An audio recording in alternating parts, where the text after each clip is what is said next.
What's good, y'all? Welcome back to Reading Those Hoops. I'm your host, Tyreek. Be sure to leave a like and subscribe if you are new. But if you're not new, you might notice that the setup is a little bit different than usual. I'm testing this out to see how it looks. Hopefully the audio is good. And, let me know in the comments if the audio is off or anything, or if you prefer the old setup, if you prefer this one. But I like not having the mic in my hand because I'm kind of a hand talker. I talk with my hands a lot. So I'm going to test this out. Hopefully it works better. Hopefully it's a little more pleasing visually. So once again, be sure to leave a like and subscribe. Helps out the channel a lot. If you love basketball, man, this is the place for you. And let's get into it. This is the last installment of the What's Next series. This is something I've been doing all off season, basically talking about what's next for some of your favorite NBA teams. And today we got 5 teams on the agenda. We got the Toronto Raptors, the San Antonio Spurs, Oklahoma City Thunder, the Orlando Magic, and the Detroit Pistons. I wanted to group these teams together because all these teams are in their rebuilding stages. So I think it would be appropriate to talk about each of these teams since there won't be a big, 15-minute video to talk individually about each team. I think, a few minutes dedicated to each team will be very good. And just to give you the fan bases of these teams that watch these videos, something to look forward to this season. So let's go ahead and get into the Toronto Raptors first. As usual, you can see on screen what the Toronto Raptors did this offseason. And didn't really make a lot of big moves. It was really the pieces that they did lose, which was them going into a youth movement. Kyle Lowry going to the Miami Heat in the signing trade was, a big, I think, shift in this franchise because I think they're officially kind of in their revamping stages. I don't want to call this a full-on rebuild because there's still so much talent there in Toronto, established talent, guys that were on that championship team. You still got Fred VanVleet. You still have Pascal Siakam. You still have OG Anunoby. You still got guys that were on that team that were on the playoff team just from a couple seasons ago as well. So still a team that I think can be kind of competitive in the Eastern Conference, potentially get to the play-in, but I don't think it would be a disappointment if they don't. Let's talk about the moves that they did make. I want to start off with their draft pick, Scotty Barnes. He looks like he's going to be a very, very good player in this league. Not really sure what his mold is, man. Is he a 3? Is he a 4? I think he's kind of a positionalist player, man. I think he can even run a little bit of guard. I think he's very versatile.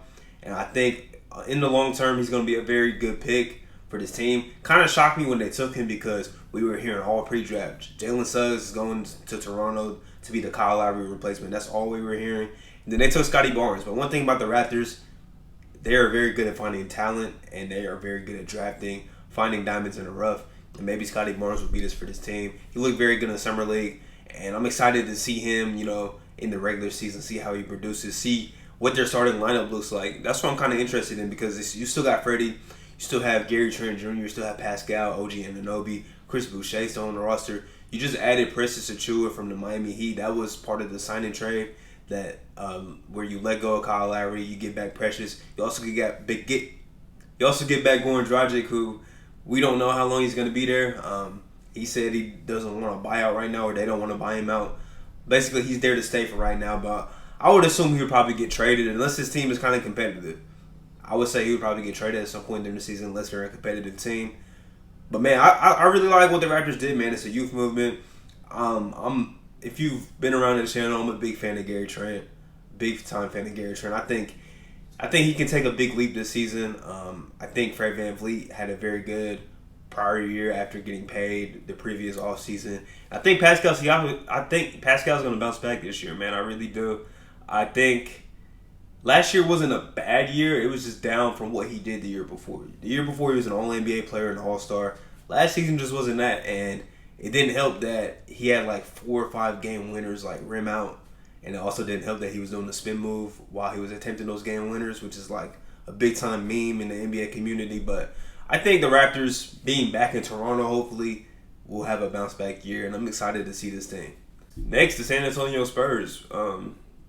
Man, big time youth movement.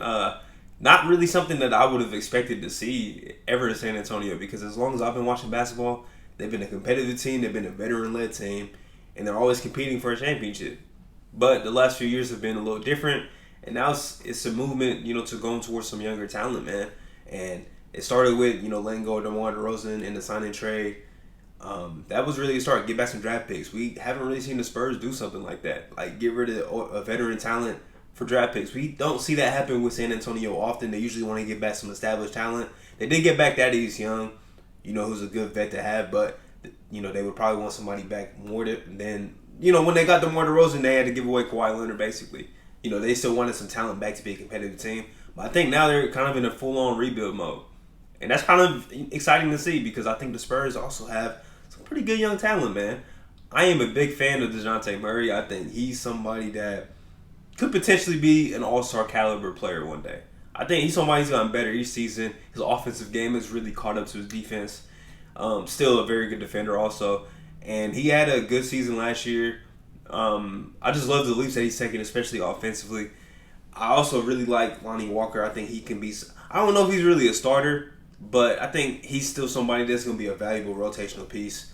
Keldon Johnson was a steal. I think he was taken at the end of the first round. A lot of these guys on the Spurs were all taken outside of the lottery, except for like Jakob. I think he was a lottery pick. Even he's kind of undervalued still. Really like what he brings to the table defensively. And then they drafted Josh Primo. I'm excited to see what he brings to the table. He was a kind of a shocking pick. He was somebody that was expected to be taken maybe like mid to late first round.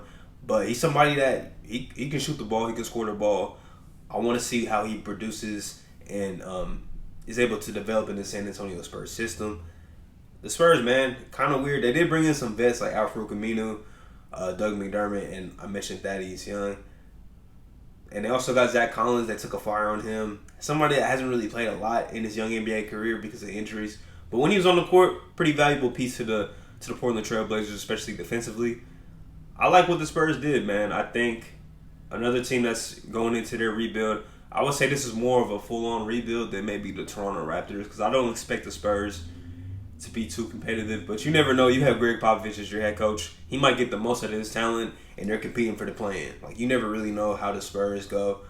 But it's good to see them hitting the reset button, and I'm excited to watch some of this young talent in San Antonio. The Orlando Magic, I'm glad that they finally hit the reset during the regular season and traded away all of their, veteran talent. That was exciting to see. I feel like they should have done that a long time ago. And I like what they got back for Vucevic and what they got back for Aaron Gordon. They just got back talent. Man. I really enjoy seeing teams just valuing young talent like that and taking flyers on guys like Wendell Carter, who played really well when they got to Orlando last year. Like, they got back R.J. Hampton, who's also playing really well. You have a Cole Anthony.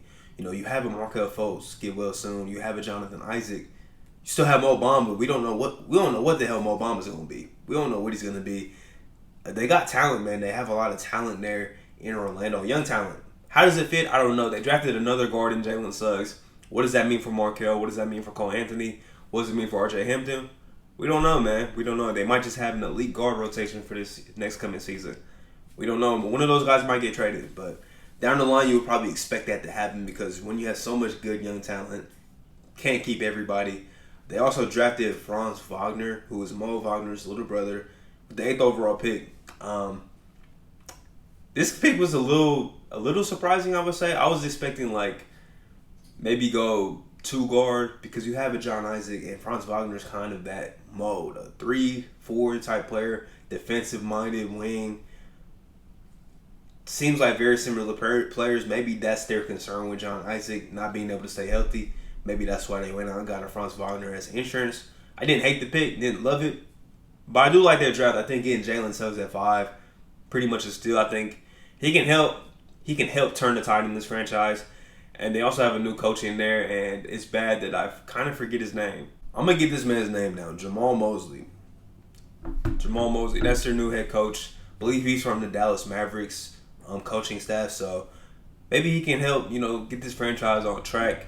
They've been a playoff team 2 times over the last 3 years, but now it's time to hit the reset button, see what kind of young talent you have, and I think they got a lot of it in Orlando. OKC.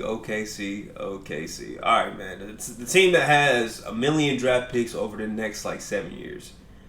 They have 1 million of them. First off, I want to start just by saying Shai Gilgeous-Alexander will probably be an all-star this year if they don't shut him down like they did last season.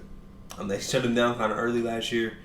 I think he is the real deal, man. Shai is that guy, especially offensively, man. He's elite. He's elite offensively. He can do pretty much everything on the offensive side of the ball. And he really raises the ceiling of this team drastically. When he's on the court, they are competitive and they can win games Like they were like I think like 11-12 through 23 games last year. Then they shut Al Horford down. Then they shut Shea down eventually. Like yeah, they was trying to tank. They was trying to tank. They didn't get the picks that they wanted. They were trying to get like 2 top 5 picks. Didn't happen that way. They got the 6th overall pick. They drafted another guard in Josh Giddey. I don't know how to feel about this pick. I don't know a lot about Josh Giddey. I just know he's another guard. He's a big guard, about 6'7", 6'8". Good playmaker. Not really a good shooter. Very young. I think he's only 18 or 19 years old. He's very young, from Australia. This is something that we just have to see on the court. He got hurt early in Summer League, I believe, so we didn't even really get to see him too much on the court.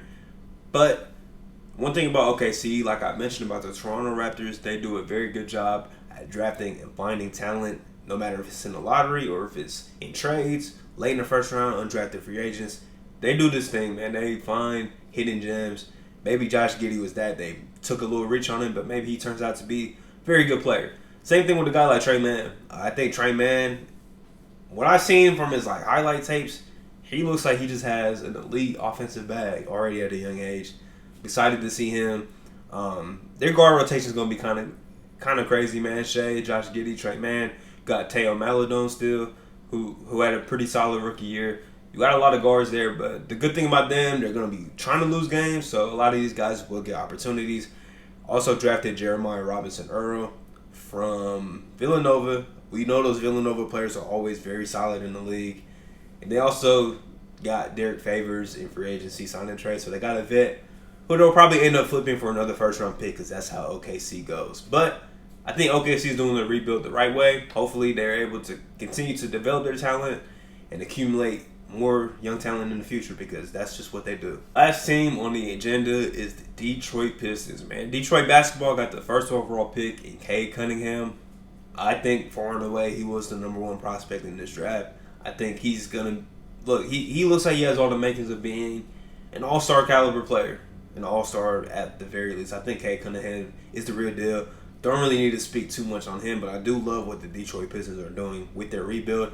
I gave them a lot of credit last year because I like the young talent that they had, and I like that they were still being kind of competitive. Even though they weren't winning a bunch of games, they were not a team that, oh, you have the Detroit Pistons on the schedule, it's a night off. They were competitive with teams. They upset a lot of top teams. I think they beat the Boston Celtics like 2 times last season. They beat the Phoenix Suns last year. I remember they beat a lot of good teams last year, and I think only 20 games that they won. I want to see Killian Hayes play for a full season. I want to see the dynamic between him and Cade Cunningham, see how they fit together. Isaiah Stewart was really good as a rookie. Sadiq Bey was really good as a rookie. Jeremy Grant bet on himself, and he bet well. Now that $20 million might be a little bit of a steal. He was averaging like 24 points per game last year.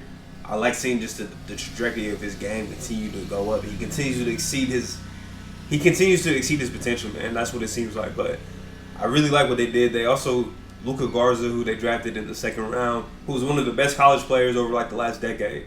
Like Luka Garza was a real deal at Iowa. He fell to the 52nd pick, and they just signed him to his rookie deal. So shout out to him. And they did lose a lot of, I think, vets, but it's cool, man, because this is a youth movement. Dwayne Casey is a very good head coach, and I think he's doing a good job giving his talent the chance to play. They also brought in Kelly Olynyk, who will probably come in, put up some buckets, and then they'll trade him like they did Mason Plumlee this offseason. That's just what the Pistons do, man. But I really like what they did. They also took a flyer on a guy like Josh Jackson last year. He's still with the roster. They're doing a good job in Detroit. They're doing a very good job. Another team that was kind of teetering on the brink of, do we want to try and make the 7th, 8th seed every year, or should we just rebuild? They went full-on rebuild.